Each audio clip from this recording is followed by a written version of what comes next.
The Battle of Badr, the first decisive battle in the history of Islam. Reason of the battle. We have already spoken about al-Ashara invasion when a caravan belonging to Quraysh had escaped an imminent military encounter with the Prophet, PBUH, and his men. When their return from Syria approached, the Prophet, PBUH, dispatched Talha bin Ubaidullah and Sa'id bin Zaid northward to scout around for any movements of this sort.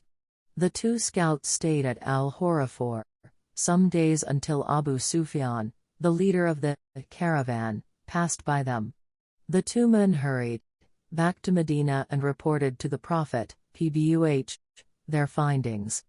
Great wealth amounting to 50,000 gold dinars guarded by 40 men moving relatively close to Medina constituted a tempting target for the Muslim military, and provided a potentially heavy economic, political and military strike that was bound to shake the entire structure of the Meccan polytheists.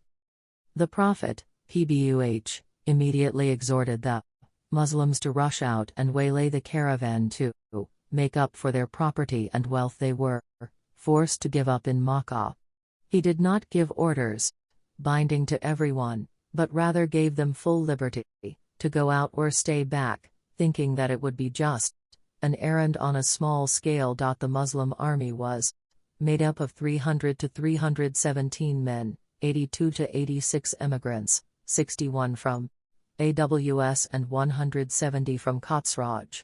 They were not well equipped nor adequately prepared. They had only 2 horses belonging to Az-Zubair bin Al-Awwam and Al-Miqdad bin Al-Aswad al-Kindi, 70 camels, 1 for 2 or 3 men to ride. Alternatively, the Messenger of Allah, PBUH, himself, Ali and Murthad bin Abi Murthad al-Ghanawi had only 1 camel. Disposition of the affairs of Medina was entrusted to Ibn Maktum but later to Abu Lubaba bin Abdul Mundir.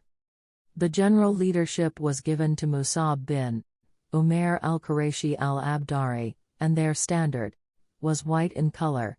The little army was divided into 2 battalions, the emigrants with a standard raised by Ali bin Abi Talib, and the helpers whose standard was in the hand of Sa'd bin Mu'adh.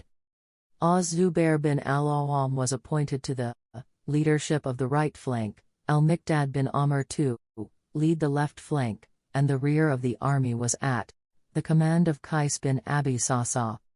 The general commander-in-chief was the Prophet, PBUH, of course. The Prophet, PBUH, at the head of his army, marched out along the main road leading to Makkah.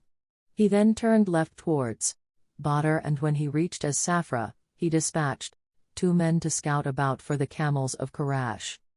Abu Sufyan, on the other hand, was on the utmost alert. He had already been aware that the route he was following was attended with dangers. He was also anxious to know about the movements of Muhammad, PBUH. His scouting men submitted to him reports to the effect that the Muslims were lying in ambush for his caravan.